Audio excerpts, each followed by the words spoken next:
Hey girls, if you are really struggling to build your glutes, then this video is for you. I have helped thousands of girls worldwide transform their bodies and achieve serious glute goals, as well as my own transformation using my methods. So today's video is going to take you through one of the workouts of my brand new Power Booty program, and I'm going to be giving you my top coaching tips for each of the exercises so that you can apply them straight to your workout. Let's go. Okay, so we are going to be doing barbell hip thrusts, and I'm doing them today off a bit of a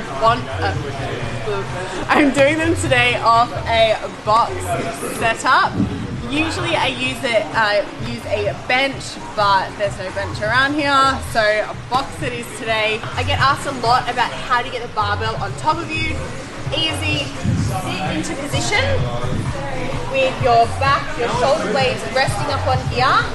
Simply legs out, roll the barbell over just to be sitting on top of your hips.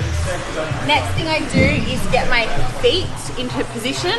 So you want to make sure that they're about shoulder width apart and your toes tracking slightly out again. They should be close enough to you so that when you are at the top of the hip thrust, they are in a 90-degree angle to the floor. Shoulder blades resting across here. Bar pulled in tight. Feet in. Big breath. Lift.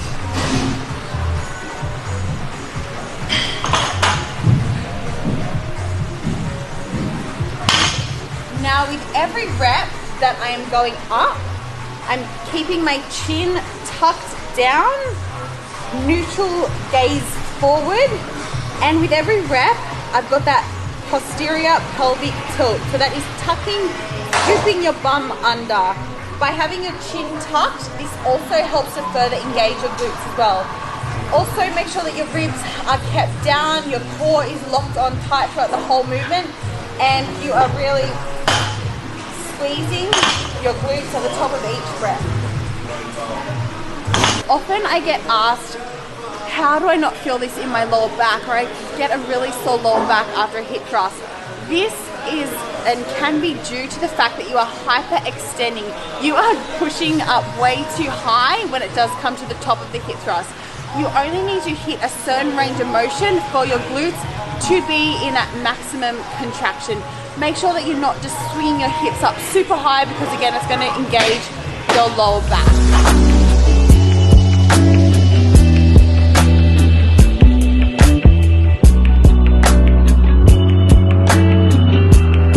Okay, next up we have Bulgarian split squat. Now these are one of my favorite variations when it does come to like lunges and split squats.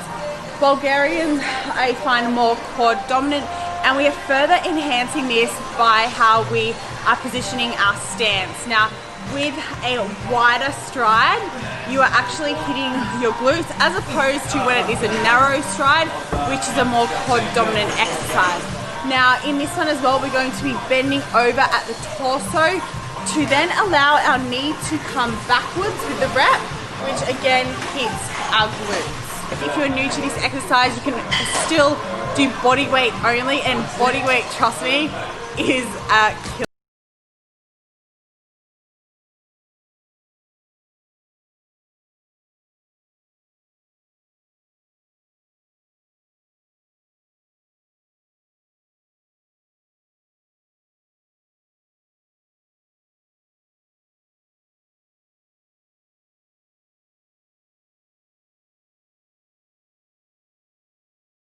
And also with any kind of lunge or split squat, we still want to make sure that we are keeping our knee tracking out along our toes. So toes will still be slightly turned out on an angle, and make sure that your knees are still tracking out.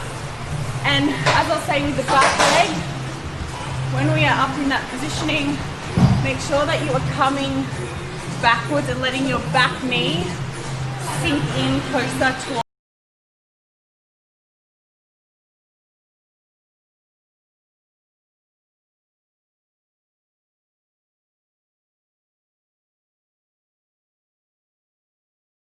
this is the back extension machine. We're going to be making this again a more glute dominant exercise by doing a variation that has a rounded back. Now there's the traditional back extension where you're just going sort of 45 degrees up and down, but this one we're kind of tucking under. We are rounding our spine, and by doing this we are taking out our erectors, which is our lower back muscle, and that enables our glutes to really fire. Now I love this exercise in the higher rep ranges, so anywhere between sort of like 15 to 30, I find that the higher reps really does get you that good glute.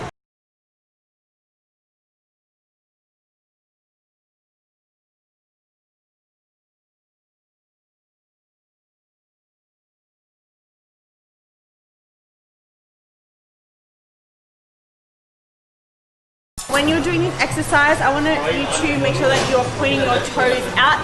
Again, this external rotation is further engaging your glutes. Also, when you are locked in, make sure that you're keeping your quads pressed firm against the pads and everything is really tight. You want to be driving out of your heels, and with every rep, squeeze your butt cheeks together like you are, what's an analogy? Cracking a walnut. Is that lame? But really, that's what I picture, that you're just like squeezing your butt so hard together with every single breath.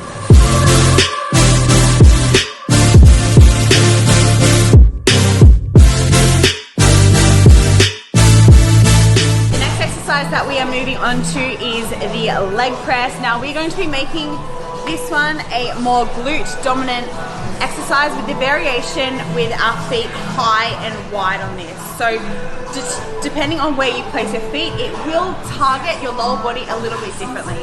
Now before I get into the exercise, I did want to point out that when you are working with machines, you need to make sure that you do adjust them to suit your body shape. Now I do have very long legs, so I make sure that I have this quite low just to really give me that depth and range of motion with my exercises.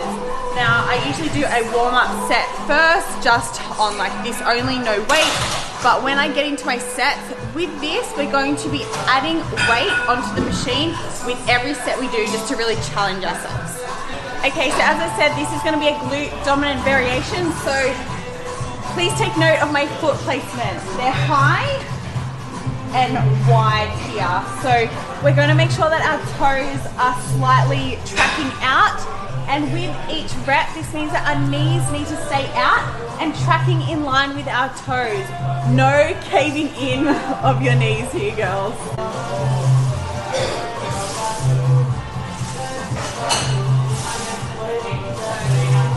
You'll notice my knees staying out, and driving up. Driving through my heels here, up. And also make sure that you're pulling yourself into the bench and your back is flat against the bench. You don't want to be rounding or arching, otherwise you're going to really feel this in your lower back. Everything needs to be pulled in tight and really just focusing on driving out of your heels. Next up we have our high dumbbell step up. Now given the bench height, this is probably going to be suitable for you more intermediate to advanced girls out there. If you are a beginner, I highly recommend that you drop the bench height a little bit just to really get yourself used to this exercise and movement pattern. Now this exercise is putting your glutes in the greatest stretch position at the top. So it is, I guess, simulating a bit of a squat position at the bottom of the squat, where you are getting that deep stretch in your glute ham tying area. All of the work on this exercise is done out of your front leg, out of the top leg. You are driving out of your heel up here, and the back leg is honestly not doing much work. You shouldn't be pushing off the back leg, because that isn't where we really want to focus, and that's not the glute that is doing the work. So this, again, this is a unilateral exercise. That means we are working one limb at a time. So make sure that you keep that in mind when you're working that front working leg.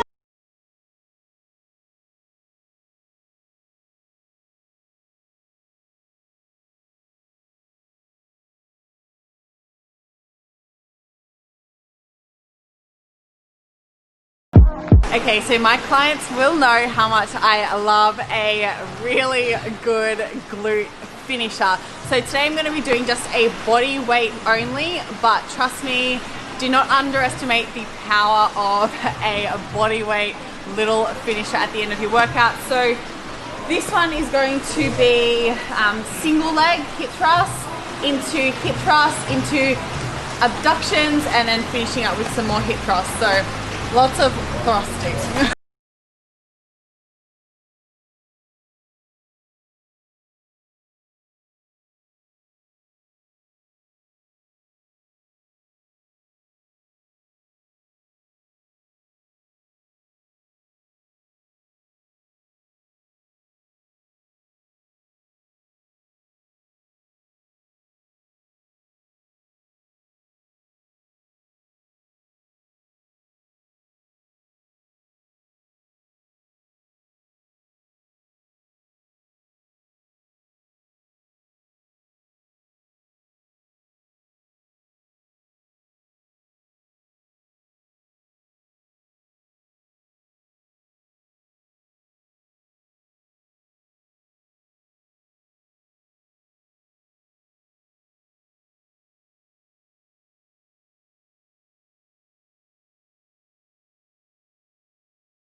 Thanks for watching today's video, guys. I hope that you enjoyed it and that you learned something new.